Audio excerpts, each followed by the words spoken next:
오늘 하나님 말씀은 고린도 후서 12장 1절에서 10절까지 말씀입니다. 무익하나마 내가 부득불 자랑하노니 주의 환상과 계시로 말하리라.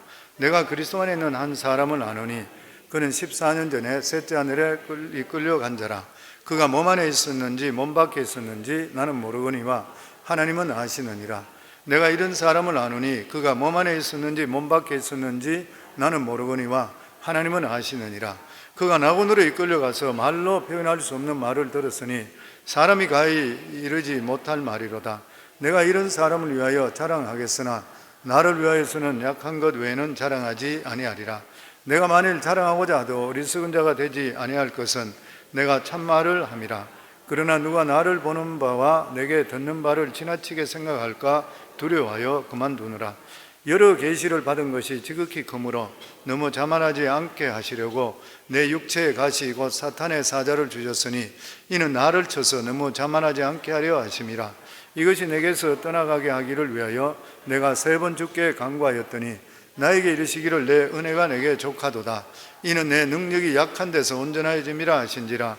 그러므로 도리어 크게 기뻐함으로 나의 여러 약한 것들에 대하여 자랑하리니 이는 그리스도의 능력이 내게 머물게 하려 함이라.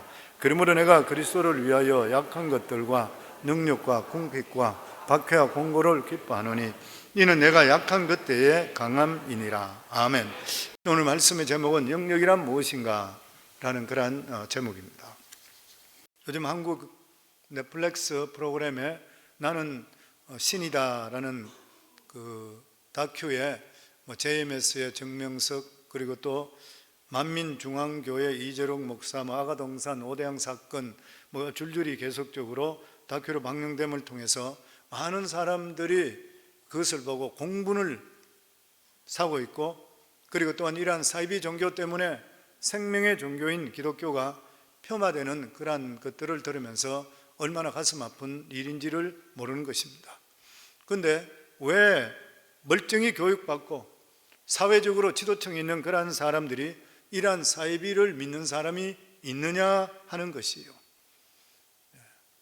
세상 지식은 있는데 영적으로 무지해서 그렇습니다.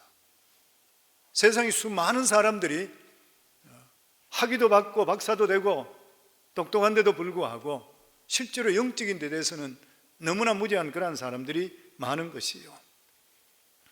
신앙이라는 것은 상식과 이성을 뛰어넘습니다. 그러나 신앙인의 삶은 더욱더 상식이 빛나는 삶을 살아가야 되는 것이에요. 자기가 믿는 그러한 종교 단체 지도자가 좀 이상하다고 생각하면 이상한 거예요. 세상 살다 보면 뭔가 이상하다 하면 이상해요. 이상한데도 불구하고 들으려 하지도 않고 그냥 거기에 집중해버린 사람은 어리석은 사람이에요. 예수님께서도 산상수훈에서 거짓 선지자에 대해서 말씀하실 때 그들을 구별하는 방법이 뭐냐면은 삶의 열매라 그랬습니다. 기적을 일으키고 능력을 일으켰어요. 그 당시에도 그들 주여 주여 부르짖었어요. 근데 예수님께서 나는 너희들을 모른다 그랬어요. 수많은 기적도 일으키고 능력을 일으키는데 왜 모른다는 것이에요? 삶 속에 하나님 뜻 가운데 살지 않았던 거예요. 이단을 쉽게 판별하는 그러한 법들에 대해서 쭉 여러 가지 많이 보실 수 있잖아요. 그 중에서 보면은 직통 계시 받았다든지 아니면 교주나 지도자가 재림 예수다, 보혜사다, 성령이라 100% 이단입니다. 인간이 어떻게 자기가 보혜사가 될 수 있고 재림 예수가 될 수 있어요? 아무리 능력을 일으킨다 하더라도.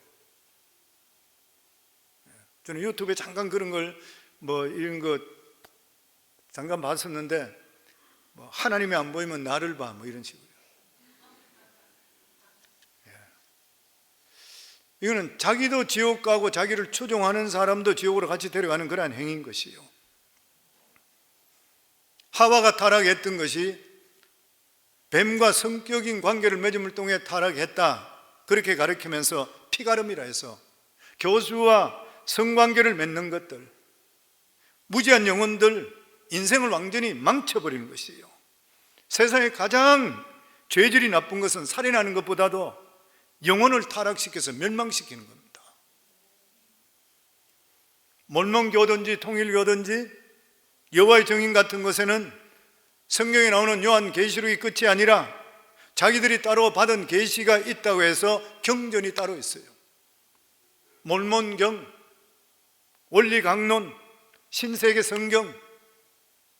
그러나 성경에서는 요한이 받은 계시로 완성되었다고 말씀합니다. 그런데 그들은 미완성이라 해서 다른 계시를 받아 성경과 다른 것을 가르치는 거예요. 그런데 요한계시록 성경 마지막 장, 성경 계시록 마지막에 어떻게 되어 있습니까? 우리 같이 한번 읽도록 하겠습니다. 내가 이 두루마리의 예언의 말씀을 듣는 모든 사람에게 증언하노니 만일 누구든지 이것들 외에 더하면 하나님이 이 두루마리에 기록된 재앙들을 그에게 더하실 것이요 만일 누구든지 이 두루마리의 예언의 말씀에 제하여 버리면 하나님이 이 두루마리에 기록된 생명나무와 및 거룩한 성에 참여함을 제하여 버리리라. 주님은 추가의 계시나 환상이 없을 것이라 분명히 말씀하셨고 여기에 대해서 만약에 변개하게 될 때는 저주가 있을 것이라 추가로 확인하고 말씀해 주시는 것이요. 다시 말해서 요한이 받는 그러한 계시 외에 다른 것을 전달하면 사탄의 음모라는 거예요.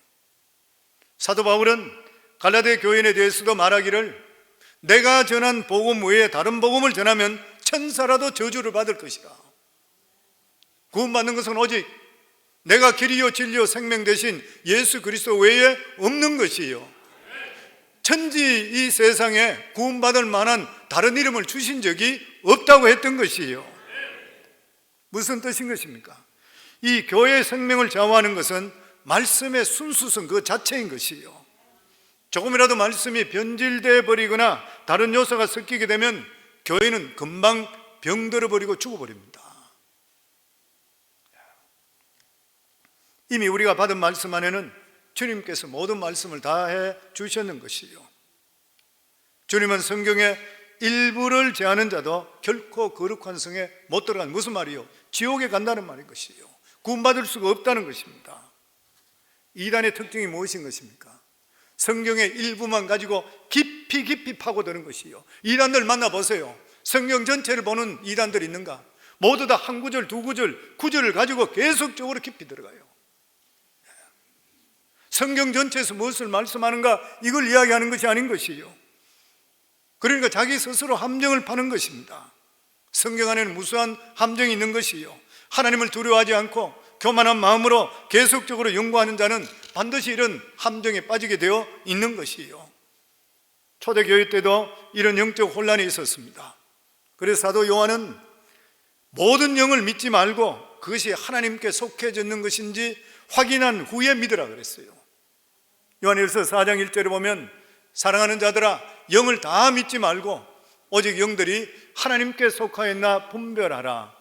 많은 거짓 선지자가 세상에 나왔습니다.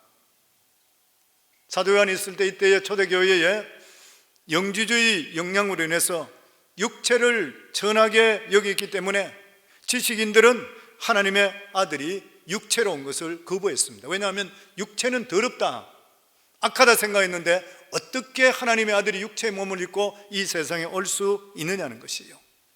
그래서 사도 바울은 예수께서 육체에 오셨느냐 이것만 물어보면 그 사람이 진짜인지 가짜인지 분별할 수 있는 기준을 둘 수 있다 이렇게 말씀합니다. 그러면서 2절부터 3절에 보면 우리는 같이 읽겠습니다. 이로써 너희가 하나님의 영을 알지니 곧 예수 그리스도께서 육체로 오신 것을 시인하는 자마다 하나님께 속한 것이요 예수를 시인하지 아니하는 영마다 하나님께 속한 것이 아니니 이것이 곧 적 그리스도의 영이니라. 오리라 한 말을 너희가 들었거니와 지금 벌써 세상에 있느니라. 그러니까 가르치는 사람의 감동이 진짜인지 가짜인지 구별하려면 그에게 이렇게 물어봐라. 당신은 예수가 육신으로 온 것을 믿습니까? 만약에 이 부분을 시인하게 되면 진짜고 시인하지 않으면 가짜라는 것이요. 왜냐하면 예수님이 육신으로 오신 하나님의 아들이 아니시라면 우리의 구원은 완전히 이루어질 수가 없기 때문인 것입니다. 우리를 구원하기 위해서는 두 가지가 충족돼야 된다 그러죠. 첫째는 우리 죄를 짊어지셔야 되기 때문에 죄가 없으셔야 되는 거예요. 둘째는 우리가 인간이기 때문에 인간이어야 되는 것이요. 이 두 가지를 충족시킬 수 있는 분, 이 세상에 의인은 없나니 하나도 없기 때문에 인간은 될 수 없는 거예요. 그러니까 죄가 없으신 분은 하나님이시요. 첫 번째가 하나님이셔야 돼요. 둘째는 우리 인간이기 때문에 인간의 몸을 입으셔야 돼요. 이 두 가지를 충족시키는 구세주로 올 수 있는 유일한 분은 바로 예수 그리스도밖에 없는 것이요. 그렇기 때문에 우리 몸을 입고 오셔야 되는 것이요. 종교개혁시대 때에 진짜인지 가짜인지는 하나만 물어보면 됩니다. 믿음으로 구원을 얻는 것인가, 아니면 종교의 행위로 구원을 얻는 것인가. 그때 믿음으로 구원을 받는다고 한다면 그는 진짜 성령의 설교인 것이요. 반면에 고행이나 면접으로 구원받는다는 자는 거짓 영으로 말하는 자인 것이요. 오늘날은 우선 성경을 하나님 말씀으로 믿느냐 물어봐야 됩니다. 성경을 하나님 말씀으로 믿지 않는다면 성령으로 말하는 자가 아닌 것이요. 왜 그렇습니까? 오늘날 자유주의 신학자가 너무나 많은 것이요. 이러한 사람들은 성경을 하나님 말씀으로 믿지 않습니다. 신화라고 믿는 것이요. 그러니까 성경의 능력이 나타날 수가 없는 거예요. 하나님 말씀은 살았고 운동력이 있어 좌우의 날선 어떤 것보다도 예리하여 혼과 영과 및 이 관절과 골수를 찔러 쪼개기까지 한다 그랬거든요. 하나님 말씀은 살아있는 말씀인데 이 말씀을 살았다고 인정 안 하니까 능력이 나타날 수 없잖아요. 성경 우리 삶 속에 어떨 때 우리 능력이 나타나요? 하나님 말씀이 살았고 그 말씀이 나에게 역사할 때 하나님의 능력이 나타난다고 믿는 사람이 나타나게 돼 있어요. 보면 아멘. 예수님의 대속에 십자가를 믿지 않는 사람도 다 가짜인 것이요. 진화론적인 사고방식을 가진 자들은 십자가의 대속을 믿지를 않는 것이요. 또 말씀을 가르치는 자에게 요즘 보면 바깥에 성경 공부하고 이런 사람들도 가고 이런 경우도 있을 거예요 아마. 그런데 그런 사람이 물어봐야 될 것이 뭐냐면 교회를 믿느냐 꼭 물어봐야 됩니다. 많은 사람들이 가르치는 사람이 자기의 신앙 체험은 믿지만 교회는 믿지 않아요. 이것은 진리의 영이 아닌 것이야. 교회를 세운 분이 누구십니까? 예수 그리스도인 것이요. 교회는 예수님의 핏값으로 세운 것이요. 거짓 영을 가진 자들은 공동체보다 자기의 생각을 더 중요하게 여기는 것이요. 그렇기 때문에 교회가 텅텅 비게 되고 유럽 교회는 이미 텅텅 비었는 것이요. 교회에서 세상적인 소리만 들리니까 교회 갈 필요성을 느끼지를 못하는 것이요. 교회는 죄에 대해서 지적하고 그리고 설교해서 영혼이 새롭게 고침받아야 되고 그리고 자기 영혼이 새로워짐을 통해 인생의 변화를 받아야 돼요. 그런데 교회 와서 그런 소리를 듣지 못하게 되고 세상이 듣는 좋은 이야기만 듣게 되면 영혼은 절대적으로 고쳐질 수가 없는 것입니다. 더더욱이나 그리스도가 육체로 오신 것을 부인하는 사람들은 인간이 육체적으로 죄 짓는 것까지도 부인하는 것이에요. 사람들은 은혜 받는 것은 좋아하는데 육체적인 생활의 중요성을 잘 이해하지를 못하는 것 같아요. 자기 육체를 중요하게 생각하지 않으면 직장을 중요하게 생각하지를 않습니다. 결혼이든지 가정도 중요하게 생각하지를 않는 것이에요. 그래서 이단 세력들 보면은 신앙 공동체를 더 중요하게 여겨요. 전도팀이나 합숙훈련이나 이런 걸 통해서 가정을 깨트리는 그런 경우들도 있어요 보면. 그런데 분명히 성경을 보면은 교회가 있기 전에 가정이 먼저 있었습니다. 아담과 하와의 가정을 누가 깨트렸어요? 사탄이 깨트려 버렸습니다. 그렇기 때문에 우리가 바른 신앙을 갖는다는 것이 너무나 중요한 것이고 건강한 공동체에서 신앙생활을 한다는 게 진짜 중요한 일인 것이요. 잘못하면 정말 사기당하는 것이요 보면. 오늘 또한 사도 바울은 이 고린도후서의 말씀에 보면은 그 당시에 어떤 영적인 체험을 너무 주장을 많이 했던가 봐요.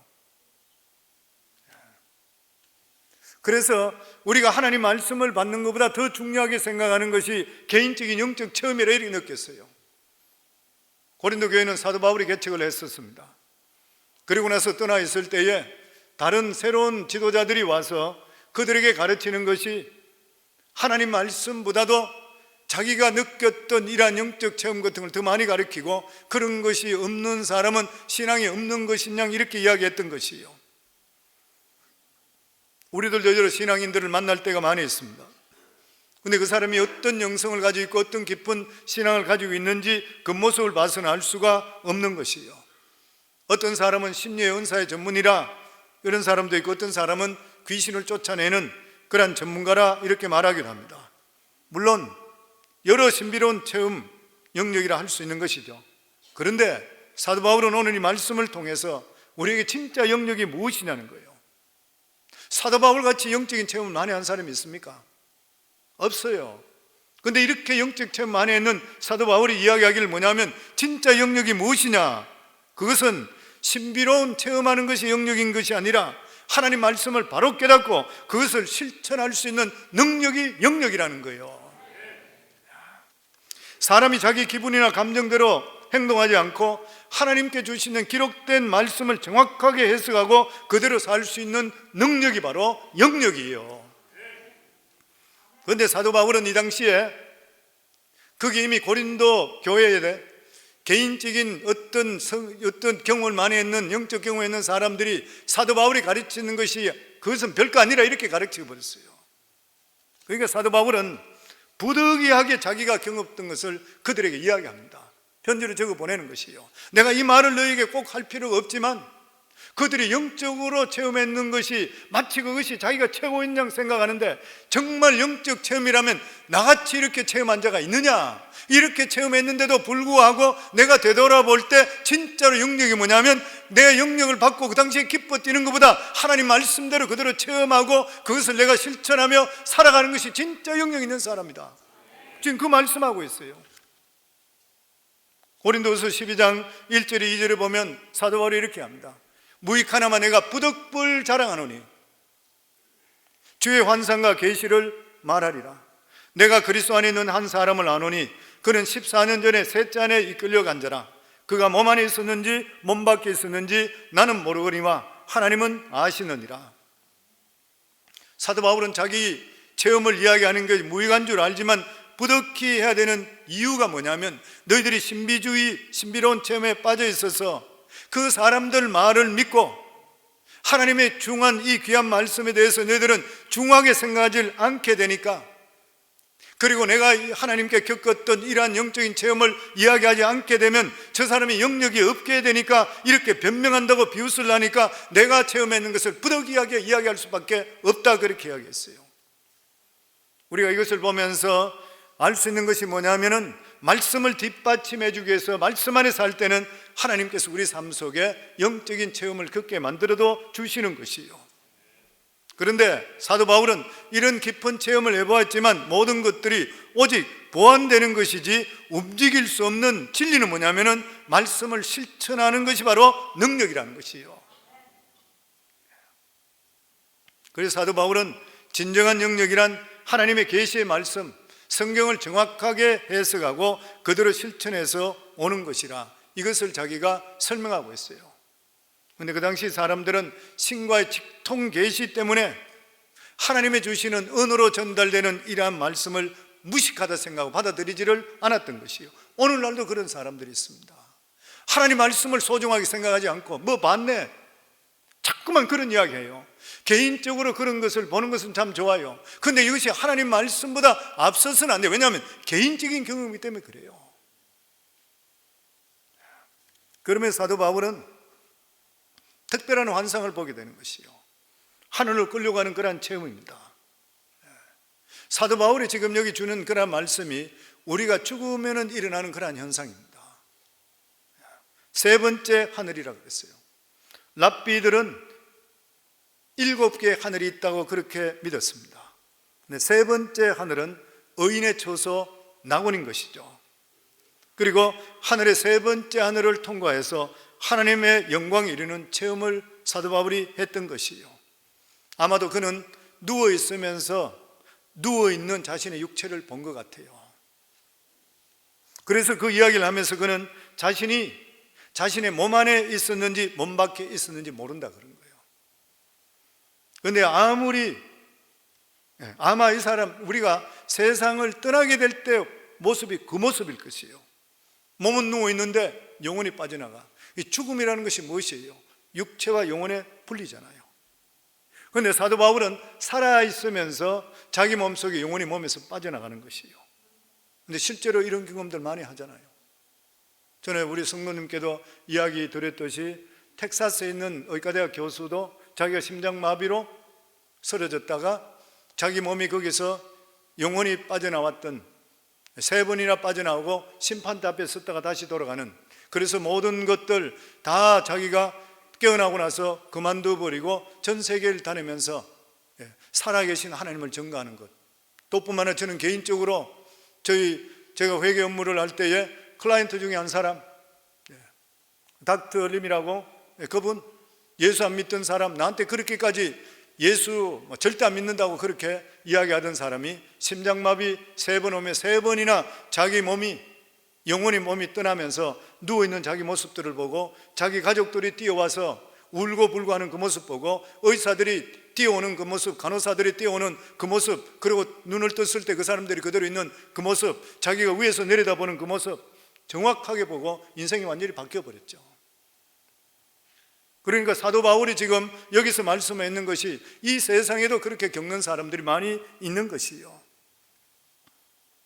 그러니까 고린도 후서에 나온 이 고린도 교회에서 이 신비로운 체험을 했는 것을 자랑하는 그러한 사람들이 아마 이 사람들이 입신했을 것이라 그래 이야기해요. 아마 안수기도 받을 때 입신하는 경우가 생기잖아요. 쓰러져서 입신해버리는 것, 잠시 기절하는 것이죠.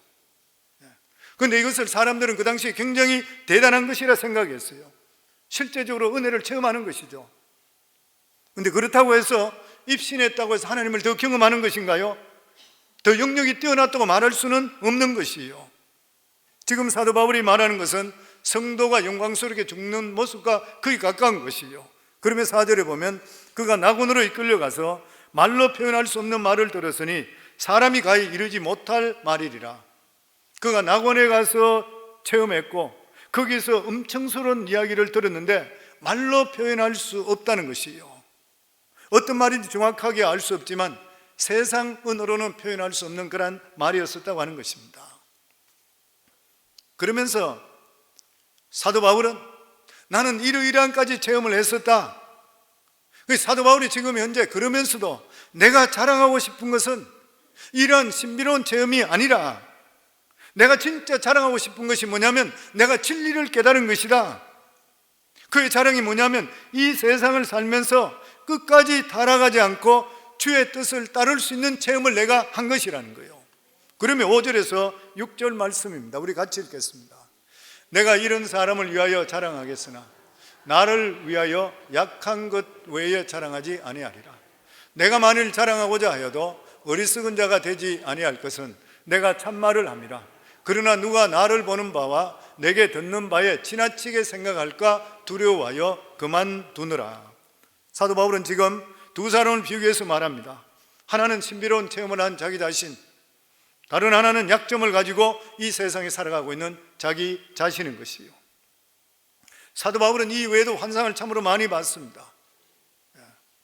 마게도냐 사람이 자기를 오라 환상, 여러 가지 환상을 많이 봤던 것이요. 사도 바울은 누구보다도 방언을 잘했습니다. 고린도 교인들은 은사를 중하게 생각해서 방언 받지 못하면 구원받지 못한 거로 그렇게 생각을 했던 것이요.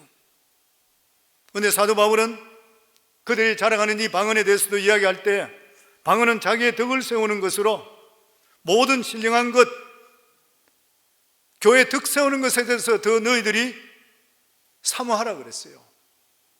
방언은 개인을 위해서 있는 것이라 그랬대요.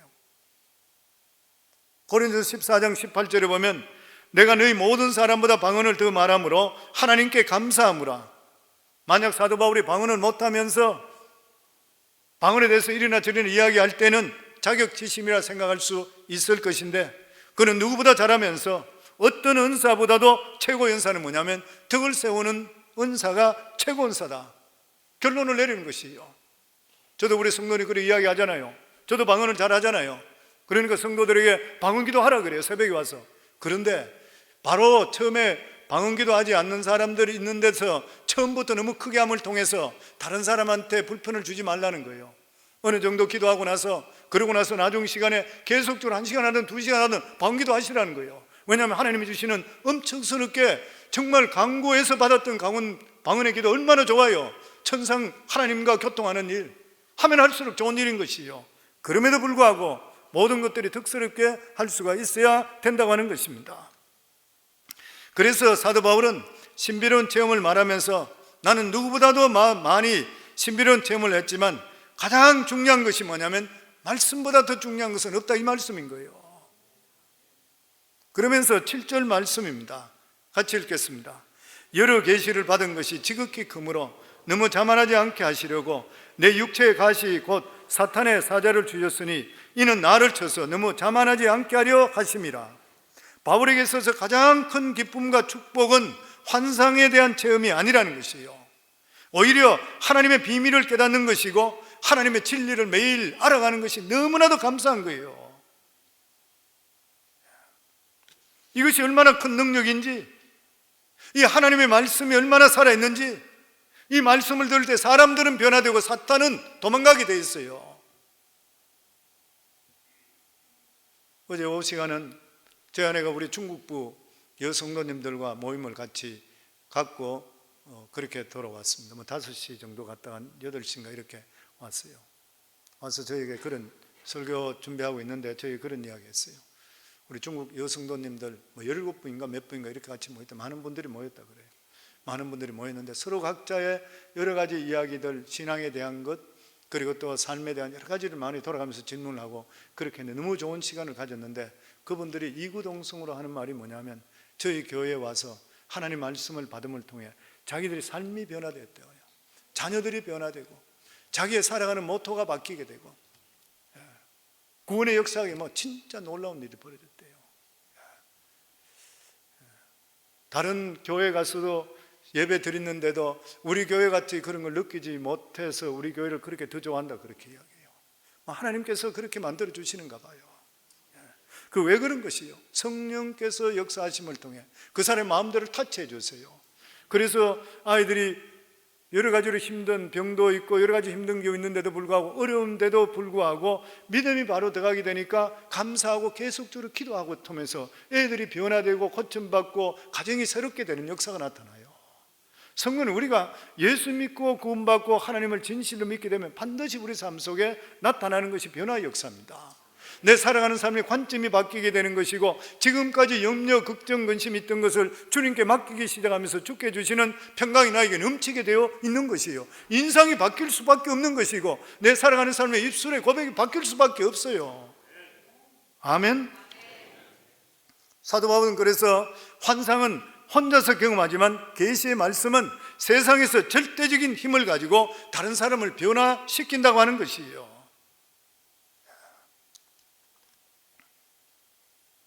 그래서 사도 바울은 하나님의 말씀이 이 정도로 중요한 것이고 그리고 이 말씀을 전하는 자가 절대적인 위치까지 올라갈 수 있다는 거예요. 오늘날 이단들이 왜 생기는 것입니까? 하나님 말씀을 전가하고 할 때 기사와 이적도 일어나는 것이고 많은 사람이 모여들게 되고 이렇게 되는 거니까 자기 위치가 절대적인 위치까지 올라가는 것이에요. 능력 있는 하나님의 말씀을 듣게 될 때에 사람들은 그 말씀을 전하는 사람까지도 절대적으로 보게 되는 거예요. 그때 사도 바울은 자신의 위기를 깨달은 것은 뭐냐면은 하나님 말씀은 절대적이지만 자기 자신은 절대적이고 거룩하고 순결한 사람이 아니라는 것이에요. 사도행전에 마치 남현사 안전병기를 일으키게 됐을 때 베드로와 제자들을 사람들이 우러러 보는 거예요. 그래서 사도행전 3장 12절에 보면 베드로가 이것을 보고 백성에게 말하되 이스라엘 사람들아 이 일을 왜 놀랍게 여기느냐 우리 개인의 권능과 경건으로서 이 사람을 걷게 한 것처럼 왜 우리를 주목하느냐. 종교 지도자는 절대적으로 우상하면 안 돼요. 주의 영광을 찬탈하는 것이에요. 하나님께서 불러주신 것만도 감사한 거예요. 무익한 종이기 때문에 나 같은 자도 불러주셨구나. 우리 성도님들도 사업이 잘 되고 뭐든지 잘 되고 내가 잘 되면 나 같은 자를 불러주셔서 여기까지 축복해 주셨구나, 모든 것이 하나님의 은혜입니다 고백할 수 있어야 돼요. 우리 것이 어디 있어요? 생명도 하나님께 주시는 것이고 물질도 하나님께 주신 것이고, 목회도 마찬가지잖아요. 하나님께 능력 주시니까 교회가 커질 수도 있는 거고 기적도 일으킬 수 있는 것이죠. 인간이 뭔데, 인간이 뭐를 일으킬 수 있어요? 자기 것이 어디 있어요? 뭐 한국에서 여러 가지도 문제되는 것이 뭐 세습이니 개성이니 이런 이야기 하는데 듣기 안 되면 하지 말아야 돼요. 목회자가 자기 것이 어디 있어요? 자기 교회가 어디 있는 것이고, 말이 안 되는 이야기잖아요. 보면 주님께서 부족한 자들을 불러서서 세아 중금에도 감사한 일인 것이죠. 바울의 고민이 바로 이것이었습니다. 하나님 말씀은 절대적으로 순결하지만 그 말씀을 담고 있는 그릇 자기 자신은 거룩하지 못하는 것이에요. 그래서 사람들이 자기들을 볼 때에, 사도 바울은 대단했잖아요. 손수건만 덮어대도 사도 바울이 가지고 있는 손수건 그림자만 지나가더라도 병이 치유되고 놀라운 역사가 임했던 것이요. 사도 바울은 사람들이 절대적으로 믿게 되니까 천사같이 생각을 했는 거예요, 자기를. 그래서 사도 바울은 자기가 진짜 허물이 많은데 불구하고, 그러니까 그렇다고 해서 자기 허물을 자꾸 성도들에게 이야기하게 되면 하나님 말씀의 진실성이 손상될 것 같아 그래도 못하는 거예요. 그래서 주님께서 사도 바울을 오래 사용하시기 위해서 교만하지 않게끔 몸에다가 안전장치로 육체 가시를 주셨습니다. 이것을 눈병이라고 하고 간질병이라고 하고 류마티즘이라고 해요. 정확하게는 몰라요. 그런데 바울의 경우에는 이 가시가 자기 몸에서 떠나가도록 3번이나 간절히 기도했는데 주님께서 거절하셨습니다. 그 말씀이 8절에서 9절 말씀이요. 이것이 내게서 떠나가게 하기 위해서 내가 3번 주께 간구하였더니 나에게 이르시기를 내 은혜가 내게 족하도다. 이는 내 능력이 약한 데서 온전하여 짐이라 하신지라. 그러므로 도리어 크게 기뻐함으로 나의 여러 약한 것들에 대하여 자랑하리니 이는 그리스도의 능력이 내게 머물게 하려 함이라. 사도 바울은 기도의 사람이었습니다. 기도할 때마다 놀라운 그러한 기적의 역사를 이뤘던 것이요. 그런데 기도가 응답되지 않은 것이 있어요. 그것이 뭐냐면 자기 몸에 있는 괴롭히는 이 육체의 가시, 병을 고쳐달라는 것이었던 것이요. 바울은 수시로 자기에게 찾아오는 이 엄청난 고통과 영적 침태를 사탄의 사자라 불렀습니다. 그래서 사람들이 이야기할 때 간질병인 가능성이 많다 그래요. 쓰러지는 것이요. 우리는 이것을 통해서 하나님 앞에 아무것도 아니고 하나님의 도움이 없이는 나는 아무것도 아니고 견딜 수가 없다는 것을 고백하게 만드는 것이요. 하나님께서 왜 이렇게 위대한 바울에게 고통을 주신 것입니까? 끝까지 교만하지 않고 하나님께 붙들려 사용되기 위해서인 것이요. 왜 그래요? 하나님은 우리 체질을 너무나 잘 알고 계시기 때문인 것입니다. 만약에 모든 것들이 우리 뜻대로 되게 된다면 어떻게 되겠어요? 타락해요.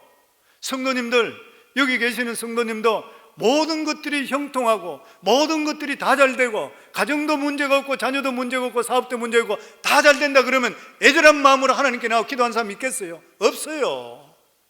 목회자도 힘들어요. 근데 우리 삶 속에 부족한 것은 누구든지 다 가지고 있어요. 기도 제목을 누구든지 다 줬어요. 사람들이 볼 때 그래 이야기해요. 저 집은 기도 제목 하나도 천만에요. 들어가 보면 다 있어요. 하나님께 사랑하는 자는 반드시 하나님께 매달리고 기도하도록 만들어 놓으신 것이에요. 이게 우리를 완전하게 타락하지 않게 하기 위해서 우리에게 안전장치로 주신 것이에요. 왜 그렇습니까?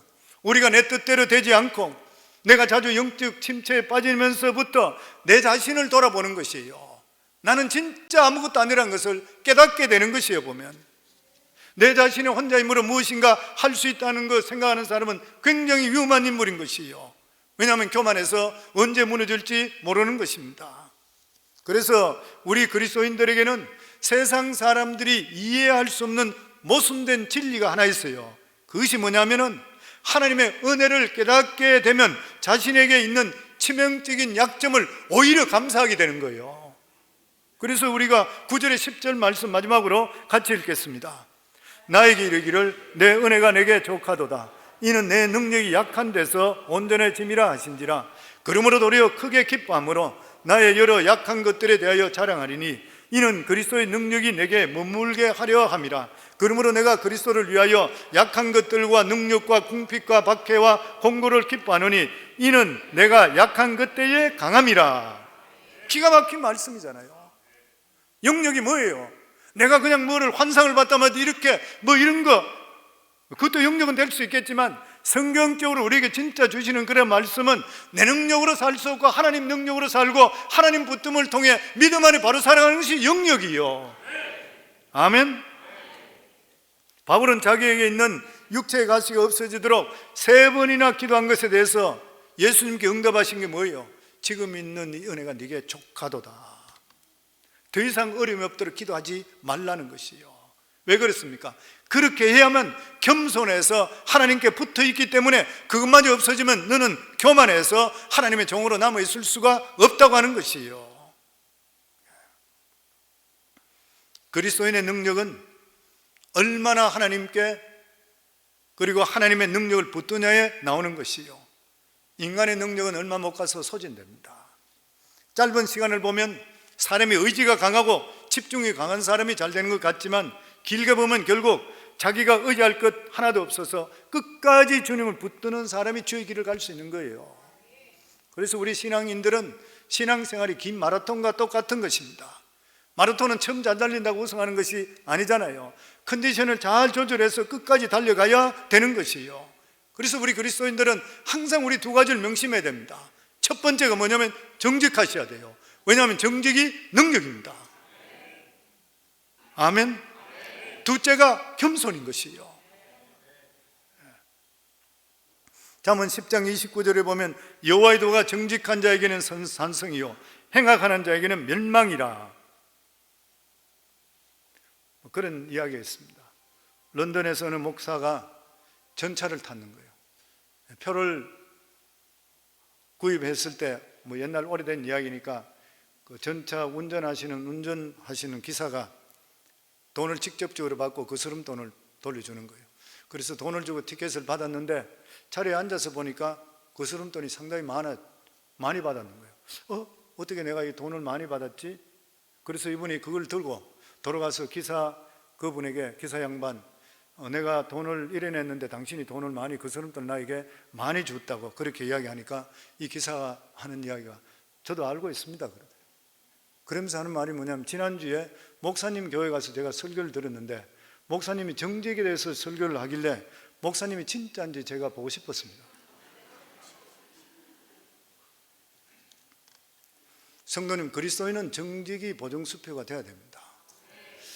옛날 평양에 부흥이 일어나고 이랬을 때에 실제적으로 평양에 그 시장에 사업을 하는 그런 사람들이 물건을 사러 왔을 때 겨울 추위에 달 때에 손님들에게 그리 이야기했다 그래요. 당신이 내 겨울 추위에 달았지만 꼭 확인해 보세요, 정확한지. 그러면서 저 옆에 누구한테 가면 그 사람한테 가면 확인해 보세요. 그 사람은 예수 믿는 사람입니다. 이렇게 이야기했다 그래요. 예수 믿는 사람의 정직한 사람 옆 사람이 알아줘야 돼요. 가정에서도 남편과 아내가 서로 정직성을 알아줘야 돼요. 자식들이 그것을 알아야 돼요. 가까운 사람들이 알 수가 있어야 돼요. 정직이 능력입니다. 그리고 두 번째가 겸손이죠. 잠언 16장 18절에 보면 교만은 패망의 선봉이요 거만한 마음은 넘어짐의 앞잠이라. 이 이단의 교주들이 문제가 되는 게 왜 그래요? 교만해서 그렇잖아요. 가묘대 인간이 하나님 주신 은혜만 해도 감사한데 어떻게 해서 자기 것이라 생각하고 어떻게 사람들을 농락할 수가 있어요? 정말 악질 중에 악질들이고 나쁜 사람 중에 나쁜 사람인 것이요. 교만한 사람은 주님을 의지하지 않고 자기 힘만 믿다가 중간에 죄를 짓고 결국 나중에는 탈락하는 것이요. 그래서 주님은 사랑하는 종은 절대로 주님을 버리지 못하도록 인간적인 약점을 남겨놓는 것이요. 그래서 어떤 사람은 그 약점이 학벌일 수도 있고 어떤 사람은 자식일 수도 있어요. 어떤 사람은 결혼에 실패일 수도 있어요. 아니면 어떤 사람은 육체의 건강일 수도 있어요. 건강이 안 좋아서 그저 힘없어. 어떤 목사님은 그래요. 강대상에 올라올 때만 소리치고 설교하지 강대상 내려가면 그냥 힘이 없어서 정신을 못 차는 사람이 있어요. 몸이 너무 약해서.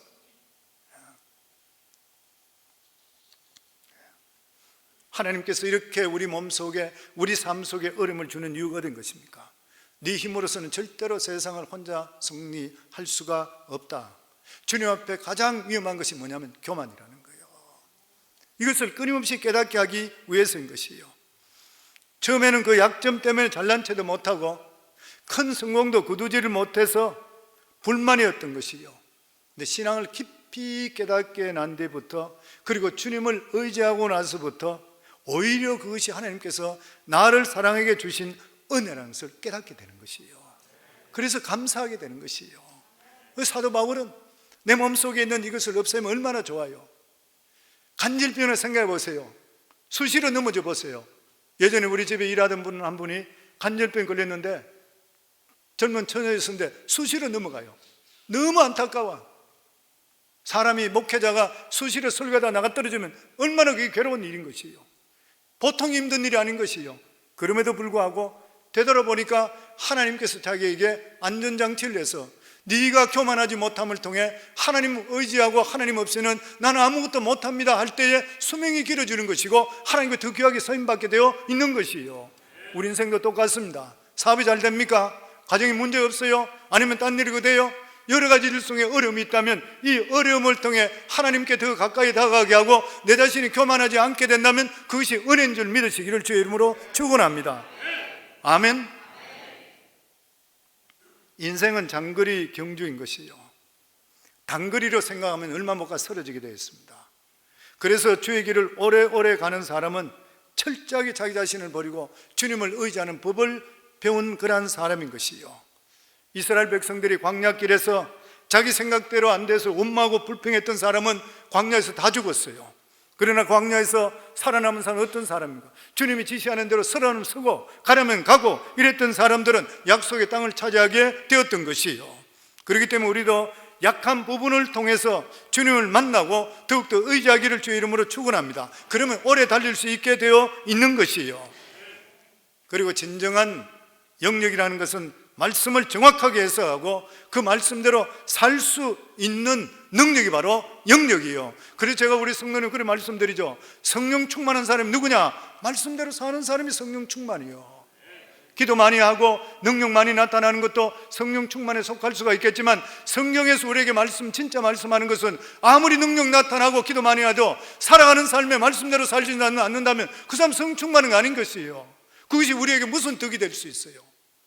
우리 삶은 성령, 저는 저와 여러분 다 합쳐서 우리가 정말 하나님께서 기뻐하시는 그러한 영역, 능력 있는 삶이 되기를 원하는데, 이렇게 살아가는 그러한 삶은 뭐냐면은 하나님 말씀대로 살아갈 수 있는 능력을 주시는 것이 영역인 줄 믿으시기를 주의 이름으로 축원합니다.